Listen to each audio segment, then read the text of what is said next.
this week's Thursday Thoughts. Really special week because we got a guest this time. And you know, for the last, this is 6 or 7 weeks we've been doing this now, Kevin.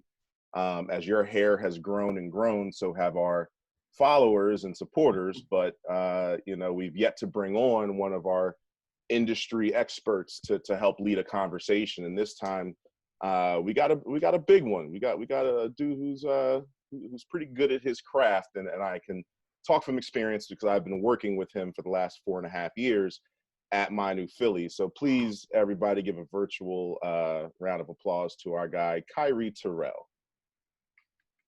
Me. Not one of us, Kai. Hey guys, anybody want some orange? Now, I'm gonna give you guys a little background on the funny man we have on the show. He's not a stand-up comic. He is a videographer. However, he will say his number one inspiration is Martin Lawrence. So he does have a comedic bone in him. Okay, I'll take that. I'll take a comedic bone. So what do you think? Are more people tuning in right now on Zoom and Facebook for my hair or for Kai's orange? That was a good battle. I'm gonna give it to the hair because oranges are normal, but that hair is rare. Very fair, very fair. Just to give you guys look, and you know, as Zach said, as our presence on Facebook and Zoom and YouTube continues to grow with our Thursday Thoughts series, so does my hair. So I know I'm making some of you jealous. Kai and Zach, I think I got enough hair for all three of us today. Let's get rocking. Let's do this. And I will say this, since we're talking about video content, I'm proud to say I've started to do some editing, nowhere near to the level of my guy, Kyrie. But I will be editing. Good stuff. What'd you say? You have done some good stuff. And I apologize for the 18-wheeler riding by. I'm out on my deck. No problem. But I will be using my editing skills to show the evolution of Kevin's hair over all of the webinar videos I currently have in my possession. So at some point you will see an epic video montage of Kevin's fur. But to jump right into it, let me give a more formal introduction of my good friend Kyrie Terrell. He is an award-winning producer and a 15-year veteran of the video industry. He is CEO of Focus Studios, Focus Weddings, which produces video content for hire. Of course, Focus Weddings focuses on that special day for all you folks getting married. And he's CEO of MyNewPhilly.com, a company that I've been fortunate enough to work with for the last 4.5 years. And that has now become one of Philadelphia's top independent media outlets. And another great thing about Kyrie is he has been and has taught everything in the video industry. And I have a quick little list here that shows all the different things this guy has done. So he started as an actor host. He's been a director, an editor, a producer, a production assistant, a videographer. Kyrie, did I leave anything off this list? How about wannabe comedian? I think. Right. What'd you say, Kev? I said wannabe comedian is left off of this list. It is left off of that list, man. Only thing I see that I would add is writer. That's it. But other than that, we good. Also a writer, and I can contest to that. A very good writer, especially when it comes to commercials and scripts for telling your business story. So I've learned a lot from this guy over the last few years, and over the next 30 minutes or so, I'm going to have him help drop some knowledge on you guys about video content. Yeah. But I gotta say that, you know, as video, you know, we're gonna dive into this a little deeper, but as video has obviously become such a key component with online marketing strategies and really just marketing strategies in general. You know, we've brought Kai in with a couple of different projects on the Navitas side, and has definitely been an excellent asset to us, both in terms of creativity and direction, and then ultimately, you know, the shot and the editing and everything to get to that final product. Sure. You can definitely take it from beginning to end. Indeed. Appreciate that. So one thing we'll just touch on just overall is the value of video, because I think that's one thing that you have to understand when you're about to create video content is why are you doing it? What is the value that comes with it? And there's a saying, I don't have any clue where I heard it first. I know I've heard Kyrie say it before, but They say a picture is worth 1,000 words and a video is worth 1,000 pictures. And think about that as I'm actually going to take credit for that. I think you stole that from me because I've been saying that for years. All right, let's say Kevin said it. But either way, it's true, and regardless of its origin. But just a couple stats for you. And again, these stats are from 2019. So these numbers have likely gone up, of course, since then. But one of the ones that jumped out to me was over 500 million hours of video is watched on YouTube daily. Think about that. 500 million hours of content every day is consumed just on YouTube. This isn't counting other social media platforms. This isn't counting email marketing campaigns, websites. This is just off of YouTube. And it's got to be hourly. As we're sitting here in quarantine, while we're doing this presentation, I bet you that number's gone up even higher. For sure. Another interesting fact here is that viewers retain 95% of information they watch in a video versus 10% of information they read. And I can contest to this because I hate reading. I've actually gotten on board. I think, Kai, you put me on an Audible and had me listening to some books, and I enjoyed it a lot. And now I was just thinking, dang, if this book was like a video, I would actually be more enticed to get involved and watch it like it's a movie. So that is a very true fact. Did we just create Movable? I think we did. All right. 1 o'clock. That's our project after this. We should probably shut off the recording. We don't want people to hear what our plans are. It's a moving company. Everything's movable. Right. That's exactly what it is. Another really great fact, videos on social media generate 1,200% more shares than image and text combined. So when people are sharing content online, whether it be about anything, it could be about business, it could be about something happening in the community, they're sharing video more than they're sharing photo or text. So again, just another reason as to why video content is valuable for your brand. And another big reason, which I know, Kevin champions this with all of our clients who need websites, is that a video embedded on your website can increase traffic up to 55%. And not only does it do that in terms of increasing the traffic, but you're actually educating your viewers in the quickest way possible once they get to your site. So that has other trickle-down effects and benefits of you being able to do business. A website without a video, it's just not a complete website these days. Exactly. And, anyone who comes, say yes, as you said, Zach, it increases traffic to the site. But then people don't want to do a lot of reading once you're on the site. They'd rather look at the visuals. They'd rather listen to you tell the stories than have to read it themselves. And, part of the reason why does it get more traffic to your website? It's because it's boosting your search engine optimization. It's making your site easier to find. Right.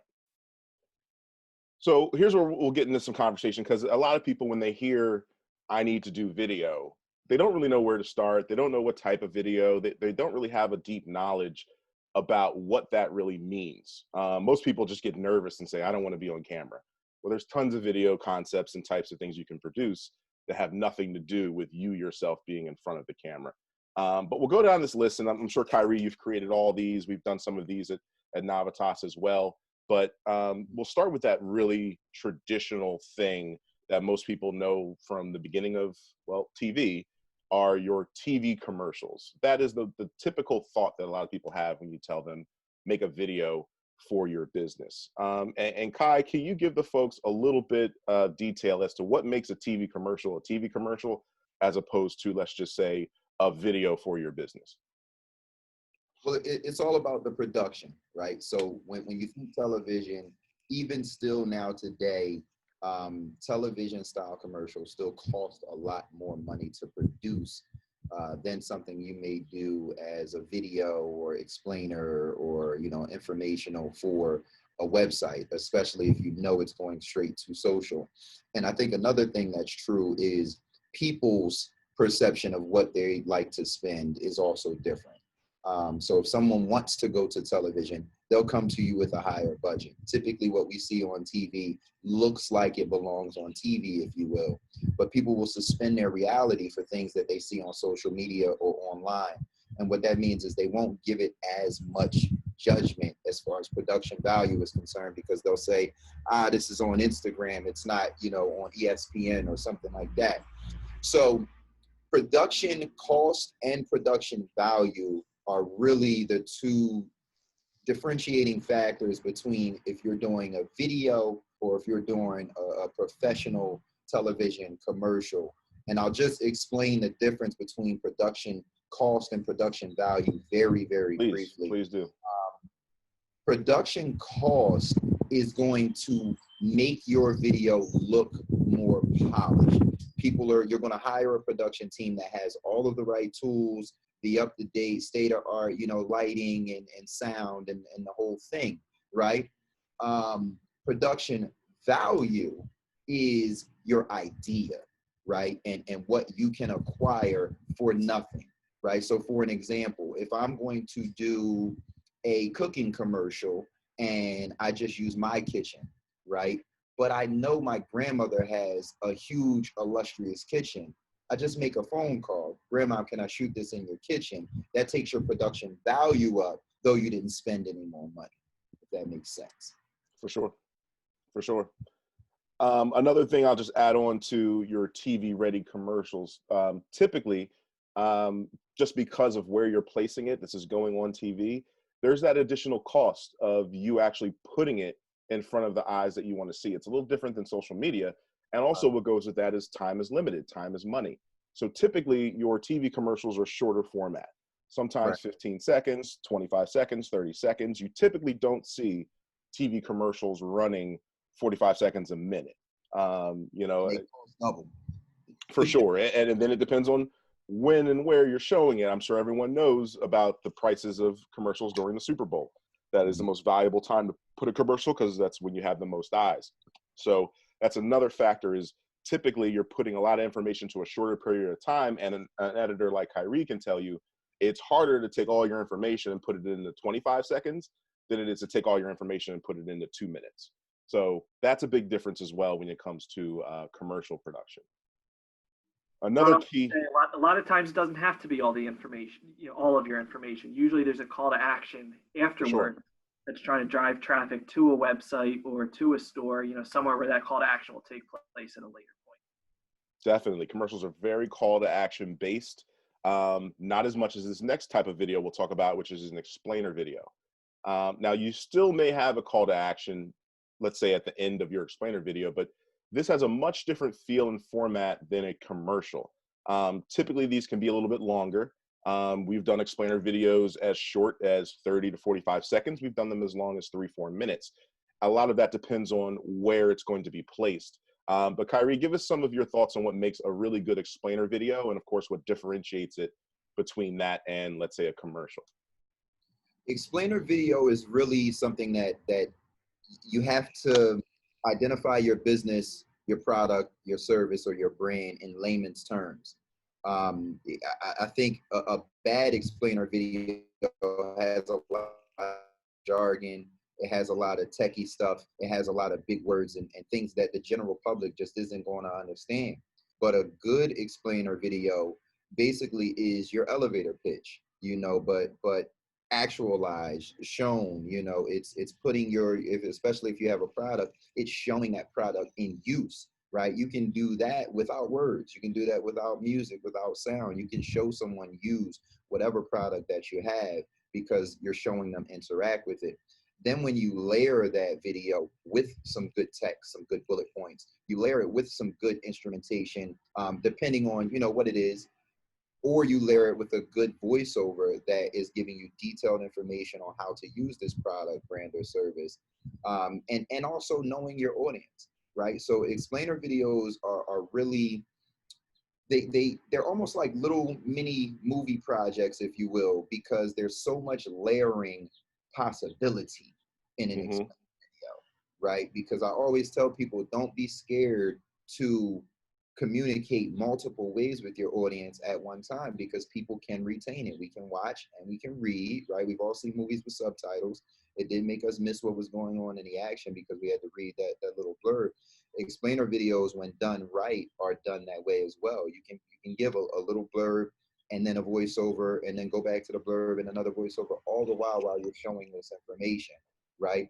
So in short, I would say make sure that Joe Schmo on the street understands your product after watching your explainer video, not, you know, some other colleague of yours that understands the language that goes into your business. Right. Because you're doing yourself a disservice if your goal is to introduce it to a new audience. And then the other thing is use different language. And by different language, I don't necessarily mean English and Spanish, but I mean, I should be able to understand what your product is by watching this video and just listening to it, right? I should also be able to understand by just watching, and then I should also be able to understand by reading what's on the screen, and use those pieces differently, if that makes sense, right? Like you may show your number one seller. Maybe we're talking shirts. We may show the red one because 45% of our customers buy the red one, right? But we want to make sure the text says these are available in all colors, right? So those sorts of things is what you want to do for explainer video. And they're typically a lot longer than commercials. Explainer video is going to be 120 seconds, even on up to 5 minutes, depending on what, you know, you're explaining. But they're typically going to be a lot longer than a TV commercial. One interesting thing about explainer videos that really ties well into our current, you know, situation dealing with this pandemic is explainer videos. A lot of them take on different formats than how you would normally produce commercials. And I'm not saying you can't do commercials in this style, but we've actually done a lot of explainer videos that are stock video completely, that don't actually have us filming you and your product, but compiling stock video to create you know, a really quality video that explains your service. Even with animation videos and whiteboard videos, you typically see a lot of those strategies used in explainer videos. And of course, in today's day where, you know, social distancing is in place, connecting with a big film crew of 8 people might not be the best idea. This is an alternative to produce these explainer videos. And of course, we all here have that skill set to help with that service. Another really interesting thing, and just to point out before I go on, you see the word professional next to these. That's because I'm recommending you use a professional to produce these types of video. Not every type of video needs someone like a Kyrie to help create or bring that vision to life. But the big thing you got to understand is these are investments, and these are pieces that speak for your business at a really high level. You don't make 10 explainer videos. You typically make one. It explains your product, and you want that one to live for a long period of time. So you want it to be polished. You want it to be beyond reproach. Same thing for TV. If you're going to spend to put it on TV, you don't want to make something that could be subpar.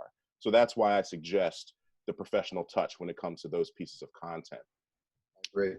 This one can kind of go both ways. I put on here video series. And I mean that to say, if you watch, you know, one of our Thursday thoughts, maybe about 2 or 3 weeks ago, we did a talk on inbound marketing, and this was all about having consistency.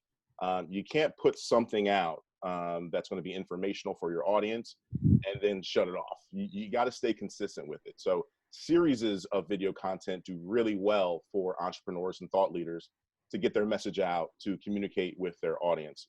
And you can do these in a couple different ways. I put on there amateur, and I'm just meaning that as you producing this yourself, you not going out and spending dollars with another professional to produce the video, but you going out and buying a ring light and using your cell phone, or perhaps buying a camera and learning some of the usages of it to produce your video series. Of course, at My New Philly, at Navitas, we've all produced professional series for our clients.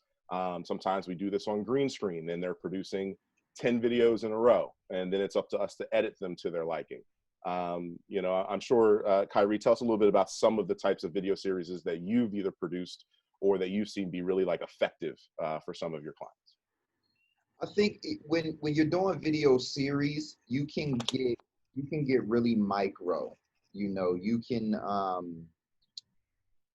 make a video about a point instead of a video about your entire product, right? Mm-hmm. And now it's almost like a branding kit, like a media kit, like you guys put together at Navitas, where, you know, someone's business cards may match their pamphlet, may match their hand tote, and the whole thing looks like it fits together for the same company. So a campaign video or a video series needs to do the same thing. It needs to each little one needs to have the same feel, the same look. And if I were to watch them all together, I need to get different information about the same thing, if that makes sense, right? So that's a way to spend less at a time. Oh man, it start coming down out here. Ooh. Are you getting rained on? I got to make a run for it with the technology in my hand. Hold on, people. Let me see. While Kyrie is shifting, I'm going to interject and just give a quick tip that if you are doing amateur video, don't make the amateur mistake that we did, as I see we spelled the word amateur incorrectly in our presentation. Even when you get amateur with your video, proofread your work before anything goes live. And I'll take that one. I was working on this. I'm not going to say how late last night. And don't judge me when you see it spelled wrong on the next two bullets. We'll pretend it was copy and paste. All right. So I'm back. I get to sit in Bay's lighting now because she was on a call. Speaking of video series, you have the Bay brand. You guys are doing consistent videos on a regular basis. That's right. So, and what we're promoting is fitness, and we're promoting healthy couples and relationships on those two series. And we obviously working on more to come, but less about me, more about the people. The point I was on before I got rained on. I was just simply saying you want to break down your content into smaller points when you're going to do a series, right? So even with what Navitas is doing, just to give the people something that's analogous, you guys are a marketing company, right? But you've been doing this video series about each different way people can, should, will to do now with the pandemic, etc. Marketing, different ways. So look at your business. When I go in, even when I'm doing whether or not the idea is, we want to do a commercial or we want to do a series or whatever people want to do, one of the things that I always tell people to do is to create a tree, if you will, right? That business, your business is that tree, right? And then every business has branches, which is we do a little bit of this too. Here's one of our stronger branches. Here's the trunk of the tree, if you will, right? And then here's how we bear fruit, right? If you can create that for your business, each one of those trunks and each one of those pieces of fruit is a video. You could do a piece of content about each one of those. You can do an explainer video that, very briefly explains each one of these branches and how it bears fruit. But if you're looking to do a series, that's how you want to draw it up. So for people that are just getting started and you're like, we do all of this stuff, or I don't know what I want to create a video about, or how can I say it all in 30 seconds? Maybe don't think about it like that. Maybe think about an explainer video, as we talked about, that's longer than 30 seconds, and then think about a micro series where you can touch on each branch and each, way you guys make money or way you guys help people. That fruit might not always be how you make money. It could be how you help others. It could be your nonprofit. It could be a lot of different things that your end result. Gotcha. Another great form of video, also amateur spelled wrong, is the selfie video, which again, this is not something you would use a professional for. This is definitely something you do yourself. Of course, this is extremely popular. I think this is what most people think of when they think about creating videos themselves. They think about holding the phone and talking to the audience, which again can be very successful. Kai, could you give us a few tips on what can make a selfie video really good as opposed to really bad? Well, the number one thing is sound. You want to always consider where you are when you're doing a selfie video. Consider your surroundings. And I know y'all see me bugging out looking around, but I have this little microphone I want to show you guys really quick. Did I lose y'all? Hello? No, you're there.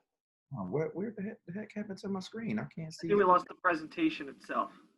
Oh, okay. Yeah, I took the presentation down, but you're still live. So I have one of these, which is called a smart mic. Can you guys see me? Yes. All right, because I can't see y'all. I'm trying to find you guys at the same time. But nonetheless, since you can see me and hear me, I'll still continue to speak.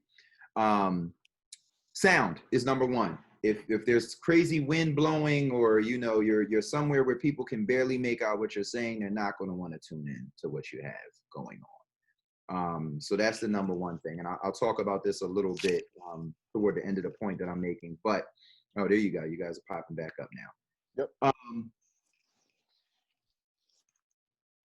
Sound and lighting, right? So now you want to find, I tell my videographers off, even when, you know, we're doing video, not selfie stuff. If you have to shoot something in an area that's not well lit, find the areas that are well lit or lit the best to tell that story. And a lot of times, whether we're just going to throw up our phone and do a selfie or whatever it may be, we may be sitting in our car or something like that. It may be something as simple as jumping in the passenger seat where the sun is not as harsh, or, you know, just turning the car around or something like that. But a lot of times people don't go that extra mile, and then here they are with this poor quality, right? So those two things are paramount: your sound and how well lit you can possibly be. There's like a magic hour that's like kind of when the sun rises and the sun sets. So if you're going to do something outside and you can, you know, you can afford to go out during those times, then you can do it. There's always going to be pockets of time where there's good enough cloud cover, you know, those sunny days that where the sun just isn't harshly beaming down on you, and it depends on your location as well. But those are good times to film the selfie. It's when the sun looks soft, right? When it's that good yellow hue. They always film movies. If you ever notice, when it's a sunny day on a movie, it almost always looks the same. It's because they typically do their outside scenes during those hours, because that's optimal lighting. So you want to consider those things. This little guy right here cost me 150 bucks, right? If you watched any of my recent selfie style videos, I have this on. And the cool part about this is it looks like it's big and it's bulky, right? But it goes right here. I'll put it on my undershirt or my wife beater, and you can't even, we ain't allowed to say that in this political comment no more, are we? No. It's an A shirt. I'm sorry. I don't wear those other things that we were talking about. Anyway, put it on the shirt underneath your shirt, and it syncs with an app in your phone called Smart Mic. But the cool thing about it is you have to record in that app. I'm not going to record straight to Facebook or anything like that with this mic, probably yet. I'm sure they got some updates coming. But the video I do record in the Smart Mic app will go straight to my photo album. So it'll count me down, it'll show me my levels and the whole nine. It connects through Bluetooth. So it goes right to your phone. That way you don't even have to plug it in. So this little guy is great, and it has good proximity too. So I could do, you know, a video from, you know, across the street if I needed to, and wear this guy, and it'll still stay Bluetooth connected to my phone. The only other thing with the selfie video is you are in competition for time on Instagram, on Facebook, and the whole nine. So a lot of times when I see people doing the selfie videos, especially when they're doing them live, they're just sitting there for a while, or they're like using the camera for themselves and making sure that they look good when it first comes on. That is so off-putting to everyone. Like, even if we follow you and we have stuff to say, we're not going to sit there and watch you, you know, fix your eyebrow, fix your hair, and be like, oh, hey, y'all, what's going on? No. If you're going to do one, know what you're going to say already. And when that camera comes on, say something that you know, opens people up, that shocks people. You know, if for example, if we were doing one right now for this video, you may want to open up and you may want to say, you're not doing enough video content, your business is going to die. Here's why. Right? And then you go into, you know, what it is, because now people are hooked from that first little sentence, and they want to listen to the point that you're about to make. Those first few seconds of any video, selfie or not, are very critical, because people's attention spans are that slow. You are 2 seconds away from being swiped up on a feed, and it is very imperative that you do that. And one quick thing for all the folks watching on Facebook, those who have joined us live on the Zoom, please feel free to put your questions in the comments. We're actually going to open it up to any questions in just a couple minutes. So just make sure you're commenting with any questions you have about your video content. And as you can, I have something to add to that. Yeah. And thanks to Kyrie's suggestion, I'm not going to sit here and fix my hair first. I'm just going to jump right into it. But a couple other products that can be real helpful from an amateur level. Anyone who's watched our prior videos may have seen that the room that I've been doing these videos in has been a little bit dark. The lighting has not been perfect. I actually ran into the office today for the first time in 2.5 months and picked up a ring light, which I have sitting behind my laptop right now, and you can see the lighting is a lot better. Right. Those ring lights, I mean, they can be very expensive, depending what type of production value you're looking for, going back to a prior topic that Kyrie was talking about. But these lights could be as cheap as probably about $35, $45, $50 on Amazon. So it's great. You can see me a lot better than you've seen in some of the prior videos, whether it's been Thursday Thoughts or some of our other, webinars that we've conducted over the past few months. But, picking that up, the clarity is much better. Mm-hmm. Another thing that we like to use for some of our more amateur level videos is the stabilizer. So, a lot of issues that you have when you're trying to hold up your own phone and you're trying to use the selfie stick, you see things bouncing around, and no matter how steady you think you're holding that phone, I can promise you you're not. Nobody's that good. But these stabilizers, again, I mean, they can be, $150 maybe. They don't have to break the bank, but they allow you to take your own video just using your own smartphone, whether it's in selfie mode or facing away from you. But it allows you to lock in on certain items or just make sure that you're keeping stable as you may be moving around. So there definitely are some good tools out there if you want to create some higher quality amateur content. For sure. And apologies to Kyrie, because when we went dark, that was actually me fixing my spelling error on the slides.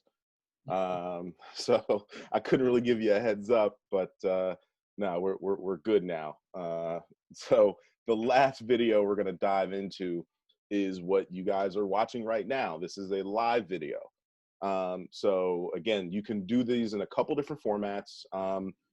On the amateur side, you're going to use some of those same techniques that Kyrie and Kevin just spoke about regarding selfies. This is just live, so you really have to be on point with what you're saying. It's not really a good area or room for making mistakes. However, when you do, it does feel natural. If you flub a word or make some sort of miscue, it's okay, because you are producing this video live. Another great thing, we do it at My New Philly, is we've pivoted over the last few years to focus heavily on live content. So this is professionally produced live content where we create talk shows and sports shows, and we're actually using really high-tech and interesting equipment to produce a professional live show and then broadcast that live onto different social platforms. But same thing, Kevin and Kai, if you have any tips for folks when they're looking to do live content as opposed to selfie content, what are some things that might be different that they need to focus on or pay attention to? I would go back to lighting. Like Kev mentioned, I think one thing that people don't understand about the technologies that they use when they go live, phones especially, our phones, most of them, I know some people have, the apps that regulate different things and stuff on your phones, but if you're just going live right from your phone automatically regulates everything that it's pulling in, that a camera needs to pull in, whether that's the f-stop and the depth of field, the ISO, the white balance. All of these things are being done by themselves. So this is why everyone can attest to they've shot some amazing stuff on their cell phones when they're outside, probably when the sun is at its best, and you're like, wow, this looks really good. But then when they're in the house and maybe they're in their kitchen and there's a little shadows, or their bedroom or whatever it is, and they try and shoot this video, it's just super dark and it's grainy, and it's like, man, what happened, right? That's because of the internal regulation of your phone. It's doing it by itself. When we use a camera for videos and movies especially, these cameras have all sorts of adjustments we can make for the light that's available to us. But then at the same time, these videos are going to be optimally lit. So if you're going to use a phone and you're going to go live, you want to make sure that you have perfect lighting, because now we've all seen the videos where someone in the, these Zoom calls, it's like, oh, we got 4 or 5 really clear pictures, and then there's Dan. What's he doing? Right? And he's the guy that it's a rainy day and he's just sitting close to the window with the shades on, and you just, everything in his video kind of looks the same color. It looks matte. It doesn't look like it's popping and the whole nine, because his camera has nothing to work with. And it could be the phone or the laptop or whatever equipment he's using, times, not having the right lighting, right? And sometimes we see people, who are all grainy. I'm kind of transitioning now. The grain comes from the Wi-Fi source. So another trick you want to do when you're going live is you want to try and be on your own Wi-Fi signal. Or if you have a bunch of Wi-Fi signals going on in your home, you want to turn some of those other Wi-Fi signals off. I shouldn't say signals, but the devices that are carrying those signals, it weakens within your household on that one stream of Wi-Fi, that one band of Wi-Fi. So if you have 2 laptops and, our microwave is on the Wi-Fi nowadays and the whole nine, now you're broadcasting and you look splotchy. You're going in blocks. Your sound's going in and out. Right. Wi-Fi signal isn't that strong. Teddy Riley, but you want to make sure that your background as well is either lit or clear. So a white background is perfect for that. You don't have to, I set this up for Ty. She had a call earlier, but you don't have to have light coming from behind you if you sit on a white background, because a white background is technically going to, it's going to cut you out really good. But if you have, say Zach James, for instance, his background has a lot of different things in it. He got pictures and the whole nine. You want some light back there so that it brings your whole place to life. And then I'll go to Kev. Kev has depth in his. Anytime you can have depth, you want to include that. So we can see all the way to the back wall, and we have another light bouncing off of his roof in the background. So that's going to create some depth of field, and it's just going to give you, a higher quality look. That's one of the reasons our program, when we shoot down at Parks Casino, looks so great, because we have so much depth behind us, and we have screens, we have light, we have all these things going off that don't just bore people to death. Zoom calls are boring. When we go on live on Zoom, it's boring. Let's keep it real. So we got to figure out ways to spruce it. And I think we'll do a real life example, just because I have this light right here. This is me in my basement with no light. Right. I've seen this on a Zoom call before. Like, where'd it go? Nah, we don't want that. We don't want that. Just to clarify, when Kyrie says that Zoom calls are boring, he doesn't mean ours. He's talking about our competitors. Right. Those are all great points. And one thing I just like to, kind of remind you, because, there's also a difference, I think, in when we're talking about the selfie videos or the live videos, difference in quality when we're talking about, are you doing it for yourself or are you doing it as your brand? So I think it's important to remember that you always represent your brand. And even if you are putting something on your own personal pages, you still want to maintain a certain level of professionalism and make sure that you're not saying anything that's going to be controversial or off color or something that could get your brand in trouble later. But at the same time, I think in terms of quality, there are certain things you may be able to get away with a little bit better on your own personal social media pages than if you were doing it, truly as your business. Facts. Right. People gonna identify that quality with everything else you do, right? How you do anything is how you do everything. Indeed. And we're going to share with you guys just a few quick tips before we jump into any questions. I don't know, Kevin, if you see any on Facebook. I actually have a question to throw at Kyrie already, so we're going to have a question. We must be doing a good job. We've had a lot of people popping in and out watching us on Facebook, so I appreciate everyone who is coming in and watching us live, but haven't had any questions pop up yet. So I'm gonna jump on. We got some shy people out there, or we're just knocking it out of the park today. But please I'm gonna go with the latter. Let us know. So just to run down just a couple quick tips that we have for folks who are doing video. Number one, captions. 85% of videos viewed on Facebook are watched without sound. So if you're doing an explainer video or something where you really want to get this information out, it's advised to put some captions on your content. Now, granted, that can take time, that can take energy. If you don't have it, now it's going to cost you money to have someone else do it, but it does up the value, it ups the views, the shareability of your content when you're able to put captions on it. Another really great tip is, right there, Zach. yeah, Before we move on, you know, there's kind of two options there. You can add subtitles to the actual video itself, or if we're focused on Facebook, Facebook actually allows you when you upload your video to add subtitles within Facebook itself. So it can tell if somebody's watching a Facebook video and you don't have your volume turned up, it will show those subtitles. And if the user does have their volume on, then it won't show the subtitles. So two different approaches there. Pretty good. It'll flub some words, but it's pretty good. And I feel like I definitely should have wrote the word subtitles. I think I meant that when I wrote captions, but yes, words on the video saying what you're saying is going to benefit the views of what you're putting out. Another big tip is try to keep your videos 2 minutes or less for getting the most engagement. And this is really speaking towards videos that you're putting on social media with the goal of engaging with folks. You know, like we said earlier, attention spans are short. You don't have a great chance of someone watching a 10, 20-minute video if they're just scrolling up and down their timeline. So the best way to get the most out of that content is to try to keep them on the shorter side. Sometimes you can't. Sometimes you're doing like talks or webinars or something, and it's not going to be 2 minutes. But depending on the type of content you're creating, if it can be short, go short. And consider, I mean, if you think you've got 10 minutes of content to share, you know, if I'd question, could that be 5 different 2-minute videos? Right. Right. And last but not least, do not forget to edit.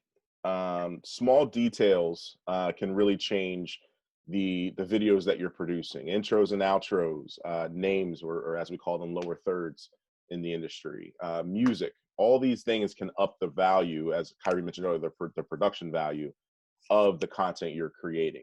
A plain video with just someone talking, you don't know who it is, there's no music that's kind of keeping your attention, you really don't have any intro, so you don't really know what it's about. Like, all that stuff can just add so much appeal to those, let's say, those 2-minute videos that you're putting on social. So whether, again, you have to hire someone to do the editing or you can learn some of that stuff yourself, it's definitely to your advantage to do some light editing on whatever you're posting. So now we got time for some questions. And again, keep an eye out on Facebook, Kevin, if we got any, but I'm going to throw one out to Kyrie right now. So Kyrie, I've never made a video. I'm just a random person. I have a business, never jumped into video production before, and I'm considering it. What do I need to be prepared with in terms of approaching someone like you, a video professional? What should I have in my arsenal? What knowledge do I need to be able to tell you so that we can actually create and bring my vision to life? Like what do I need to come armed with for that initial conversation to discuss video production?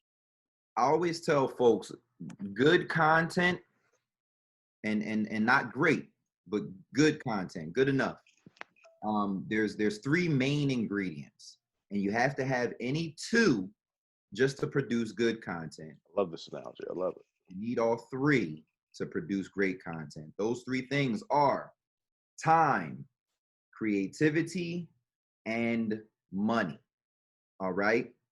If you have at least 2 of those, you can get some good content done. All right? What do I mean by that? Let's get rid of one. Let's just play this game.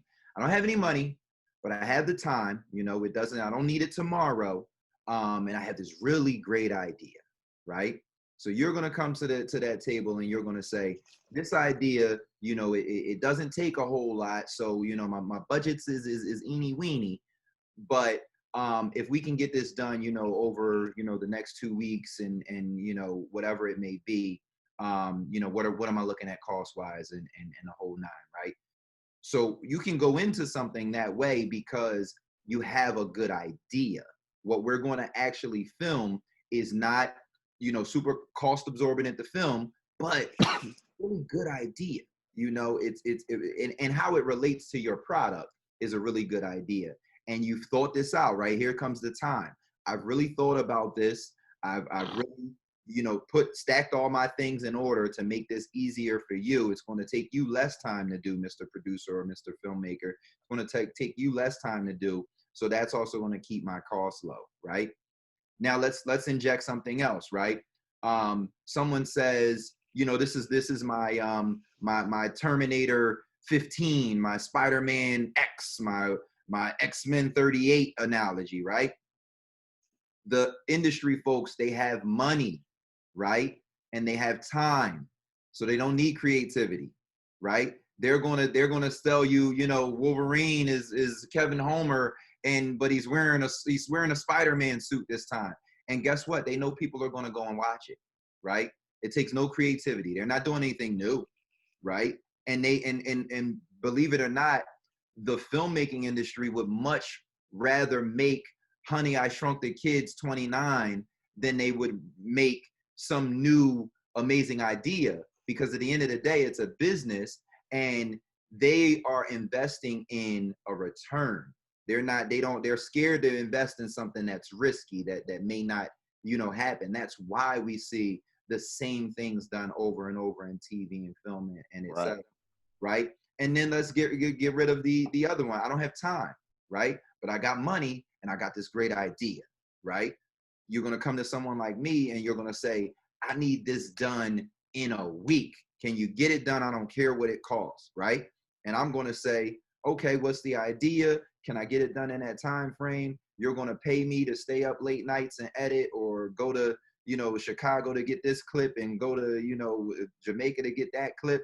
All right, you got the money to do it, and you know what the idea that you want to do. You just ain't got no time.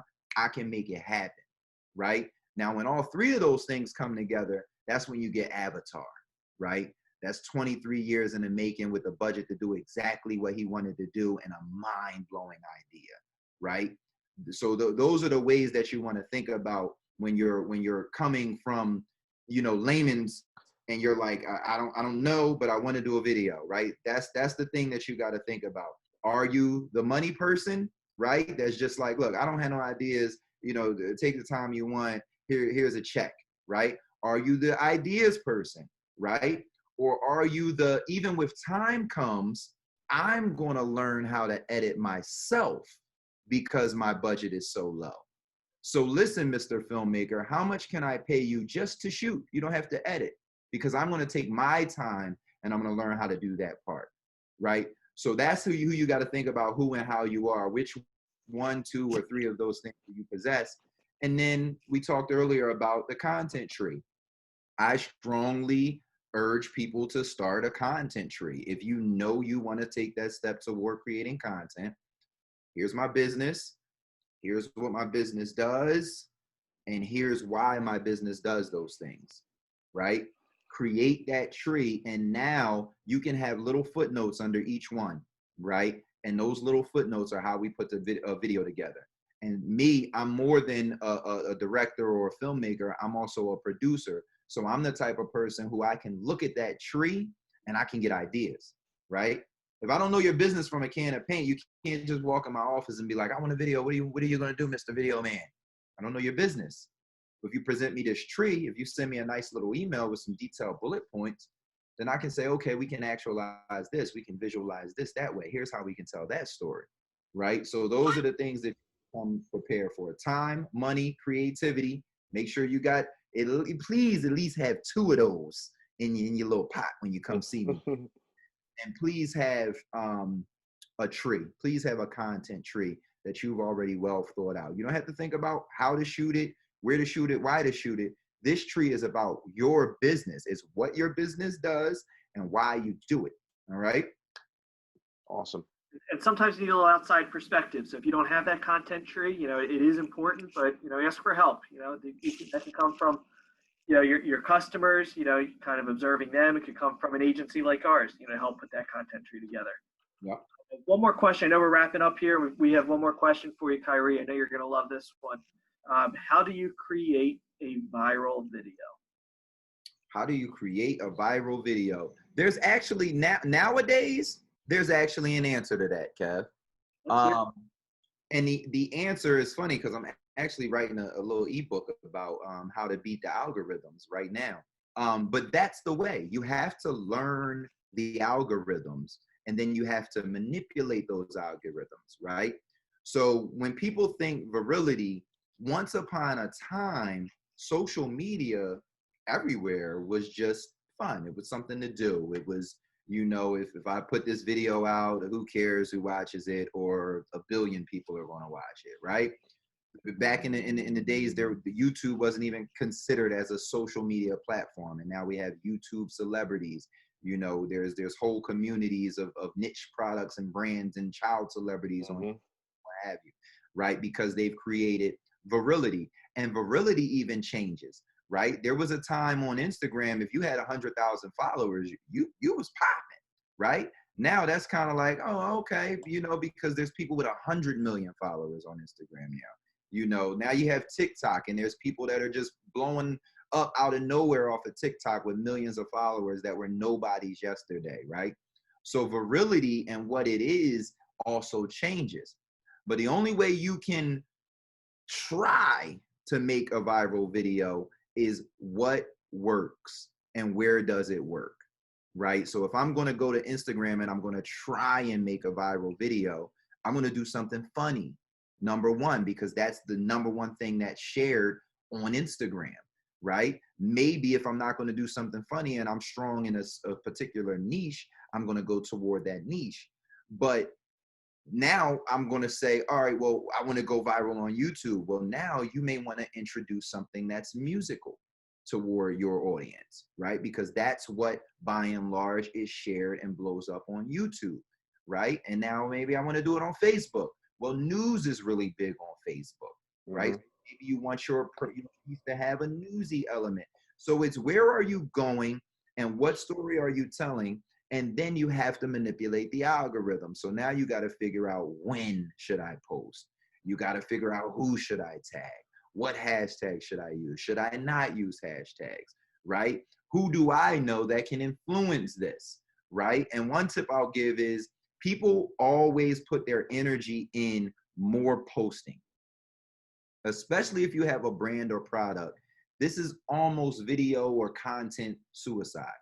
Because the way the algorithm works now is the algorithm looks at your multiple forms of content that are closely related or almost about the same thing as spamish.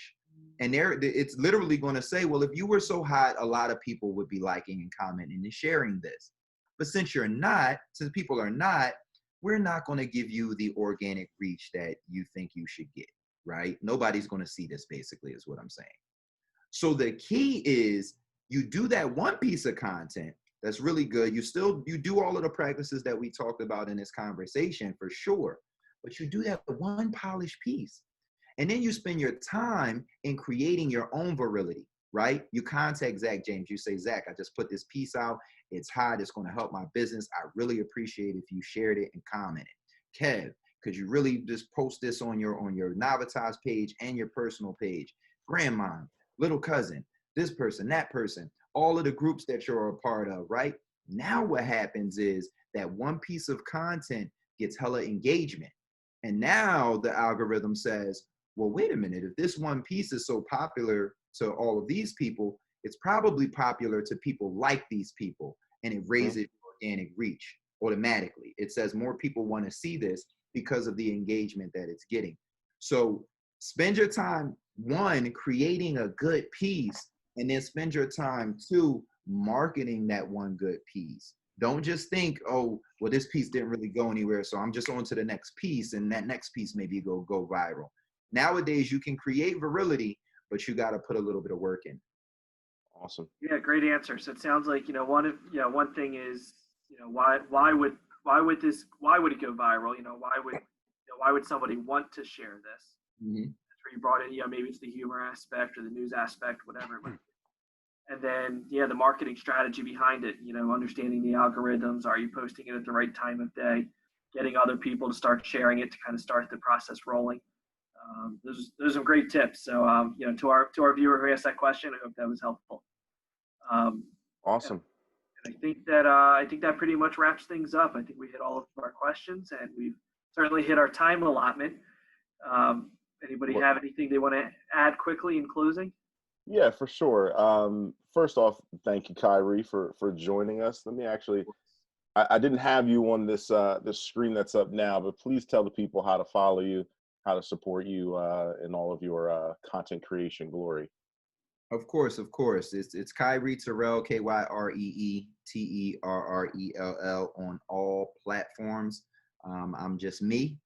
And if you need any style of video content, obviously you can contact Zach James, who's a part of the My New Philly team. He'll help you out if you need anything business related. If your business needs any sort of video, go through Zach James. If you need anything that's personal related, event recap, a wedding, those sorts of things, you can come directly to me and I'll help you out. There is no project that we cannot do, that we haven't done. So definitely reach out to us for your video content needs. And what I'll add to that is not just because of the good product that we put out, but because of the good people and the good service that we are, right? We understand that this business is new to folks by and large. Most people aren't doing videos all the time. They may do one video a year or two or things like that. I work with a ton of bride and grooms who this is their first time hiring a videographer for anything. So we understand those growing pains of it being a new industry that people are rapidly trying to, involve themselves in, and especially now with the pandemic. More and more people are going to be looking to do things virtual and do things nice and polished like this presentation was. So those are all things that we can help you with. Awesome. And I'm thinking, I can see us doing some more in-depth Thursday thoughts on some of these different video content types that we spoke about earlier. We could have a whole show just on live video. So stay tuned. We might need to plan some of that stuff in the near future. Any last words, Kevin? No, I think you guys hit the nail right on the head. From Navitas's perspective, we've been working with Kyrie and the My New Philly and Focus Studios team for quite a few years now, and I think our clients have been very happy with what we've done. It's the value of teamwork, and we've all got our different perspectives and areas of expertise, and when it comes together, good things happen. So.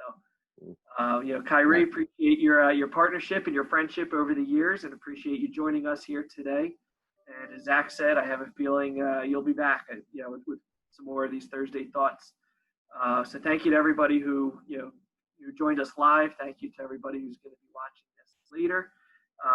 Check out our YouTube channel and our social media to find this video if you want to rewatch it. Next week, I know we're going to be talking about print marketing. Looking forward to shifting away from video and some of the other digital topics we've had these past few weeks and switching back into print. And I guess with that, we got to come up with some good, snazzy sign off for these. But now I'll just say thanks for joining us. Stay healthy out there. I'm Gambit. All right. What'd you say, Kai? I said, if y'all bring me back, I'm Gambit. That was always my favorite X-Men. Says, get to be Wolverine. I was going to say something about it. Does Wolverine have a tagline? Like, Bub? Like, what does he say? I don't know. I'll find out before next week. You do that, guys. Thanks, everybody, for watching. We'll see you all next week. All right, guys.